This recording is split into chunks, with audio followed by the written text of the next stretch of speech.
Good day. I'm Chris Noto. I've been appointed the new archivist of Emerson, Lake and Palmer. Tony Ortiz was taking care of that, and sadly he passed away. I met Tony in 1997 in Cleveland at the Nautica stage when ELP played there. Anyway, he was a nice guy, and I'm honored to be the archivist, but unfortunately, Tony, I got it by Tony's demise, which is kind of a drag. But I was contacted by Bruce Pilato and Carl Palmer and Stuart Young, who recently visited me here in my house, which was very cool. I'm not going to say too much about the upcoming 50th anniversary of the band. I'll let them do that. I'm glad to be a part of it in a small way, doing my part with all the archives I have, which basically is my collection. I've been collecting ELP recordings and bootlegs and whatnot and paraphernalia since I think I went to a record show in the 90s, and I got my first bootleg, which was the Buffalo Rich Stadium show in 74, July 26, 74. And I listened to it, and it was the first Brain Solid live that I heard other than the triple live, and it blew my mind. And I made a point of getting out there and finding as much as I could. And I've got quite a bit, and believe me, it's a small fortune I've spent. But the guys wanted some footage that I had, and I gave it to them. I'll tell you the story of how I got into Emerson, Lake and Palmer. It was, I think it was around 1972 or 72. I think I was 11 years old or whatever. I was listening to Led Zeppelin, Cream, Black Sabbath, the Beatles, Dave Clark 5 when I was younger. And I was tinkering with my FM radio. I was into shortwave radio. I had a hobby back then. I always used to tinker around with it. But I never listened to FM. And one night I just said, okay, I'm going to tinker around. And I heard some acoustic guitar, and it was The Sage. And Greg Lake was singing, and I thought, wow, that sounds pretty cool, So I'm listening to it, and it fades, and all of a sudden I heard all this craziness.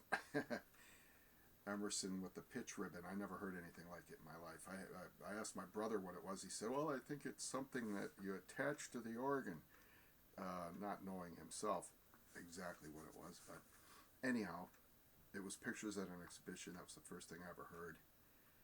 And having a paper boy, I was a paper boy, having a paper route. I went out and bought it. I liked it, and that was that. I got into ELP, and they weren't my favorite band yet. It was when I saw the Wide World of Entertainment, and I saw them live performing. That's what did it. And I went out and bought every album. Anyhow, being in the archivist for the band, I will help out in any way I can. That's the main purpose of being the archivist. I have tons and tons of footage, recordings, audio, video. I have a lot of posters, all this stuff. It's, as you can see right behind me here.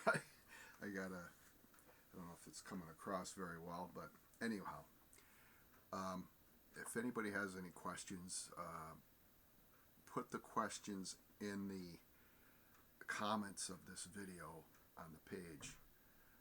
Don't overwhelm my messenger, please, because I can't answer everybody all.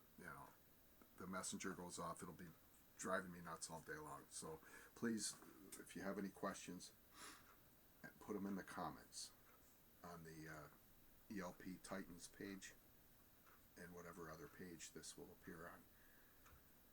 Now, Dyanne Klinko wanted me to tell some stories, so I'm going to tell a story.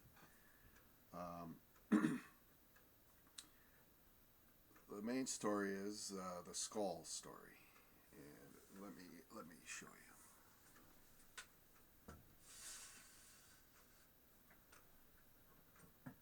Okay, and it glows in the dark, by the way. Anyway, I went to see ELP in '93 at Massey Hall in Toronto, and they played the Friday night and the Saturday night, and I had tickets for the Saturday night with my then girlfriend. And I was sitting at home, and Greg Lake had an interview on Q107, and I'm sitting at home and I'm getting ants in my pants. I was like, they're playing tonight, and I went upstairs and I said to my girlfriend, I said, I gotta go. So I split. I went down, and I didn't have a ticket. I went to the window, and I got 7th row right in front of Emerson. I was like, okay, this is cool. Obviously, it's because I went by myself, and it was a single ticket. But before I went into the venue, there was a guy out there with all this paraphernalia, just, street vendor, and he had this skull. Put on some light here so we can see here. And I bought the skull. It was $10. I mean, this is really heavy, So I asked him for a bag, and luckily he did. I put it in the bag, so I'm holding on to this throughout the concert. So I watched the concert. Afterwards, I went around the back where the tour bus was, and I had this in the bag. And the boys came out. Emerson went on the bus. Palmer went on the bus, and a bunch of some other people. And Greg Lake stood out there and started hamming it up with everybody. There was a bunch of people there talking. So I eventually got to say something to him, and I said, hey, Greg. And this is exactly what I said to him. I said, hey, Greg. And as I'm saying it, I'm pulling this out. I said, how about, would you mind signing my brain salad surgery skull? And his eyes lit up. He goes, whoa. He goes, wow, let me see that. And he's checking it out. And he goes, sure. He yells for a Sharpie, right? So he's the first one that signed it. And that's right there, Greg Lake. And I said, Greg, would you mind? It would be really cool if I had all 3 of his signatures on here. So I asked him, I said, would you mind getting the guys to sign this? He says, sure. So he yells onto the bus, hey, guys, I'm sending the skull, sign this skull. So the skull goes on the bus, and Greg's still here talking for a bit. And he's finished. He gets on the bus, the door shuts, the bus starts to drive off. So I'm like, what the? I bang on the side of the bus, and the bus driver stops. He goes, what? What's the matter? I said, what about the skull? Hey, guys, send the skull up here. So guy comes up, and whoever it was, and hands me the skull, and it was all 3 of them signed it. And that's Keith there. Greg on top. And Carl must have wanted to just sign it quickly. I was thinking of getting him to sign it again now that I know him. But there he is there in the back, Carl Palmer. And that's the story of the skull, and that was in March of 1993. Okay? I'll put this back.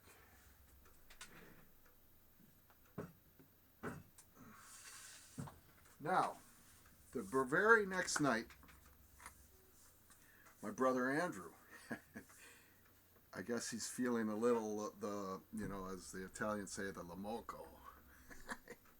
He needed to top this, because we're brothers. We're always trying to outdo each other, right? So I won't get to the bottom of how it happened, but he ended up with backstage passes. He buys the skull, gets backstage, and pulls out the skull, gets the guys to sign it, and they're like, well, hey, didn't we sign this last night? Didn't we sign one of these last night? He goes, yeah, that was my brother. Oh, it figures. And they signed it, and Carl signed it more carefully, so he's got a nicer signature of Carl on his, right? So, anyhow, the story of the skulls. Now, that's in 93. Now, back to when I met Tony Ortiz, that was in 97 at the Nautica stage in Cleveland, Ohio. Me and Andrew, we drove. I drove to Cleveland in the pouring rain. I left Toronto early in the morning. I picked Andrew up, Buffalo. It was pouring. It was like torrential rain. All the way there, where we get there, we finally find the venue. We have lots of time to eat and have a few drinks and whatnot. Anyway, we're sitting there having a beer. And I'm like, shit, man. It's an outdoor venue and it's pouring out. I'm like, so Andrew says to me, hey, man, goes, it's ELP. It's not going to rain. It's going to stop. I said, yeah, right. It's been raining like all the way from Toronto all the way here. It's a problem, big storm system, whatever. Anyway, half hour before the show starts, and I'm not lying, the clouds opened up, the sun came out, and ELP went on the stage. I'll never forget that as long as I live. He goes, he elbowed, I told you. Anyhow, I got some great photos of that, and I got to find them. I know they're somewhere. I got some really cool photos of that show. I took myself. I got to find them. But I have 2 sets, and I can't remember where I put them. But anyway, back to the skull story. The reason I'm talking about 97 is after the show, we went where the backstage crowd was waiting to get in, and we're like, man, I wish we had backstage passes. Well, we don't. And I got a long 4-hour drive to get back. I'm going to fix that. 3 or 4 hour drive to get back, right? But somebody in the waiting there overheard and said, hey, why don't you guys get in the middle of the crowd and just sort of avoid them seeing you, that you don't have a sticker, because everybody had their backstage sticker. What do we have to lose? Okay, sure. So we weasel. We're in. So we're standing there, and there's a couple of security guys walking around, and Keith and Carl were with the media, and so Greg was the guy we saw. Anyway, the security guard saw that I didn't have my sticker, and Andrew as well, and he says, you two, where's your stickers? You guys got to leave. Greg saw us 4 years later, and he goes, wait a minute. They're with me. It's the Skull Brothers. Blew my lights out. Blew Andrew's lights out. We're the Skull Brothers. He remembered that. I'll never forget that. What a cool memory. Every time I ever met Greg Lake, he was a really nice guy and really friendly with the fans. And that's it. The Skulls story. The following year, we saw him in Toronto, and that turned out to be the last time I ever saw Emerson, Lake and Palmer. And I only saw Greg Lake once after that, and that was with Ringo Starr. And I have that whole show. I had 2 little microphones on my hat. This was back in the day when I had my cassette recorder, but I got a really good one now. This big. I just put it in my pocket, but I don't record stuff to sell or anything like that. It's in my personal collection, and it's stuff I listen to myself. That's that. That's the name of that tune. If anybody has any questions, feel free, like I said, to put some in the comments. I may do another video. I have a couple of stories. The other stories aren't as good as this one. This was the clincher. The Skull Brothers. That's right. Anyway, I guess I'm going to sign off, and I hope you all enjoy the stories. I know Alfred's going to do an audio, and I may do this again in a month or two. I'm very busy doing my Dark Universe project, which is in dedication to Keith and Greg and Chris Squire and John Wetton, Alan Holdsworth, Frank Zappa. Those are my main guys that have passed on. I know Keith Emerson was a big Zappa fan. He really liked Frank Zappa's music. So here's to all the ELP fans. I don't have a beer today. I'm just drinking water. So cheers. And I'm looking forward to some of the questions and whatever people have to say. Peace out, and prog on, and go and see Carl Palmer's ELP Legacy. They will be touring with Yes this summer, as well as Asia and John Lodge from the Moody Blues. All right, peace out, take care, and I shall see you out there. Out there.